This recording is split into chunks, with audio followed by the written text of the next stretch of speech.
Okay, so I decided to start a video on my most recent project. Um, it's actually almost complete, at least hopefully it's almost complete.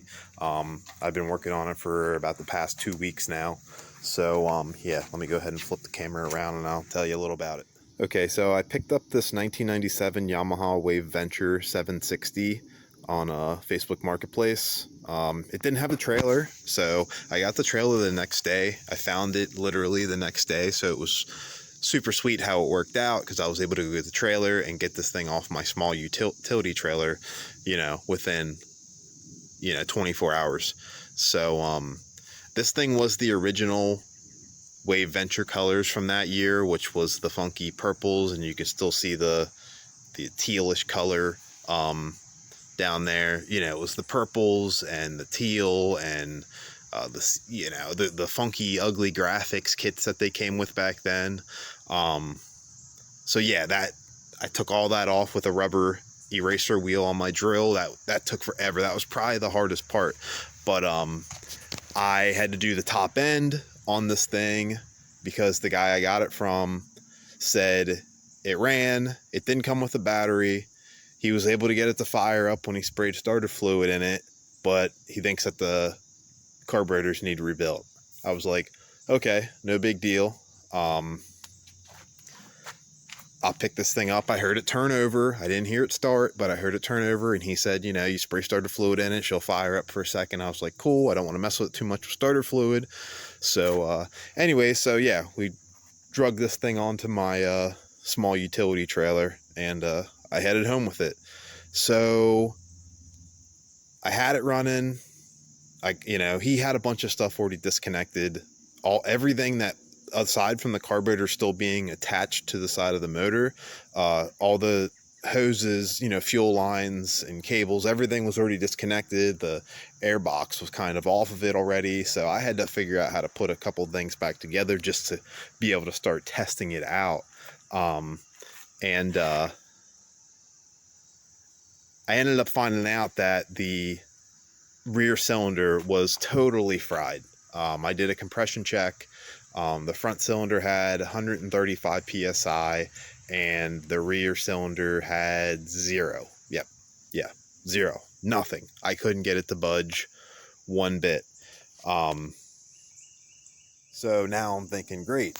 I'm at the very least a top end rebuild, when I was hoping, fingers crossed, that it was just going to be carburetor rebuild. There's a big price difference.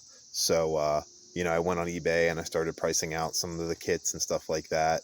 But I was like, well, let me get the top end torn apart first to actually see what's going on. Because do I want to get in to this big of a project if it has something to do, if the bottom end is screwed, or, whatever it may be, that might be more of a project than it just being a top end rebuild. Cylinders totally freaking destroyed. Who knows?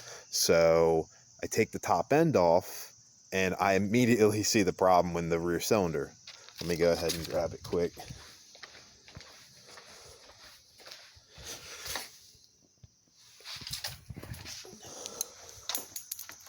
Oops. Drop the bearing out of it. So I see this whenever I pulled the cylinders off the piston. I'm like, oh my, no wonder it didn't have any compression. Like, wow, where did all that go? And then I'm like, wait a second, where did all that go? So, I don't know if maybe somebody in the comments section can actually answer where all that metal would have gone, unless it miraculously came off in small pieces and was just blowing out the exhaust pipe without causing any damage. Yeah. So anyways, I completely flushed the bottom end, blew it out. I ran a magnet all around, like a little probing magnet all around the bottom end. Didn't see one speck of the slightest bit of metal inside that bottom end. I spun it.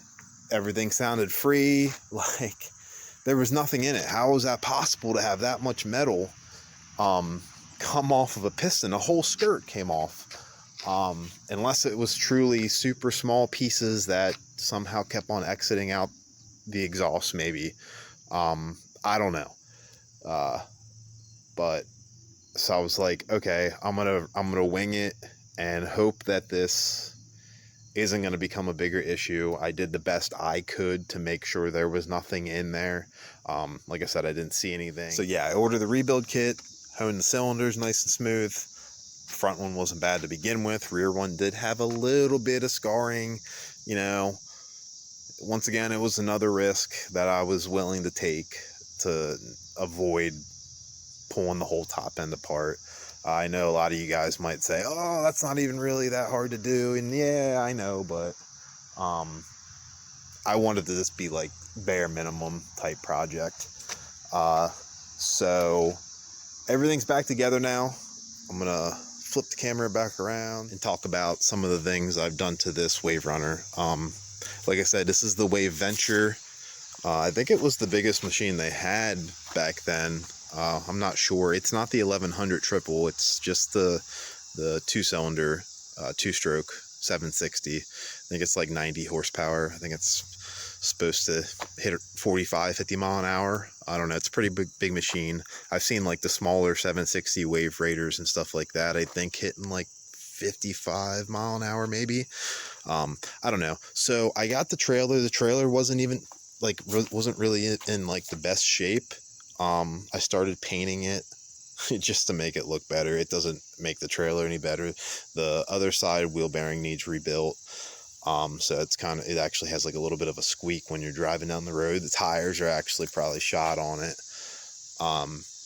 But yeah, you know, it was a trailer. It was cheap. So anyways, like I said, this thing had all the graphics and stuff on it that it comes with from the factory, the horrible coloring. So I taped a lot of this off and plasti dipped this black after taking off all the graphics with a erase wheel that was you know, on my drill.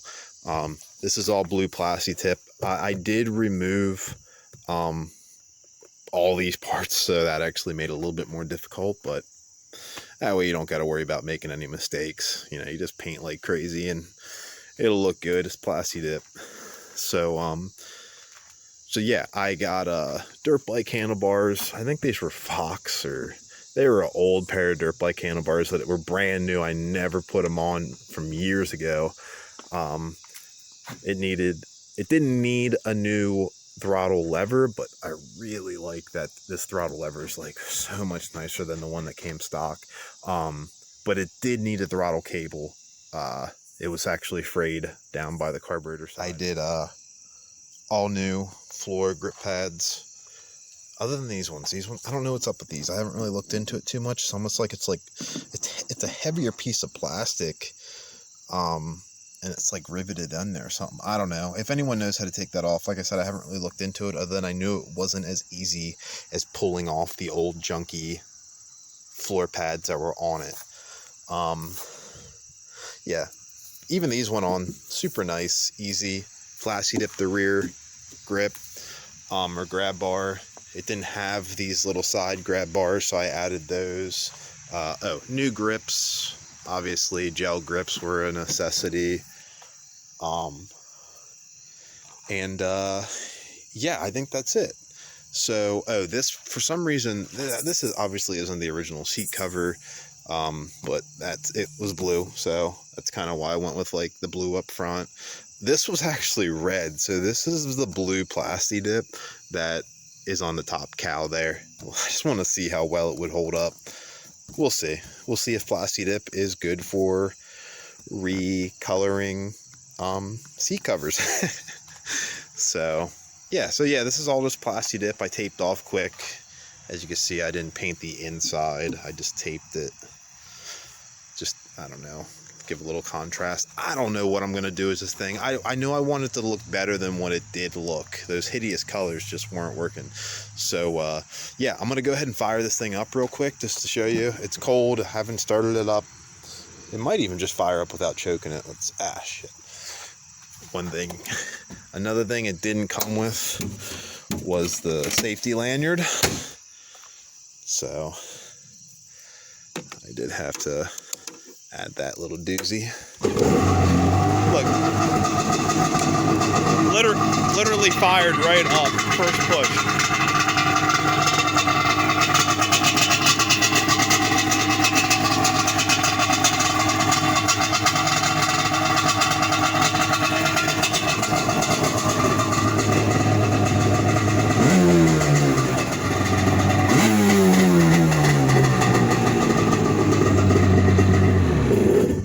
Alright. I don't want to run that too much without having a hose hooked up to it. Okay, so I haven't really gotten any of the paperwork done on it yet. This thing only had a certificate of origin still. It didn't even have a title yet.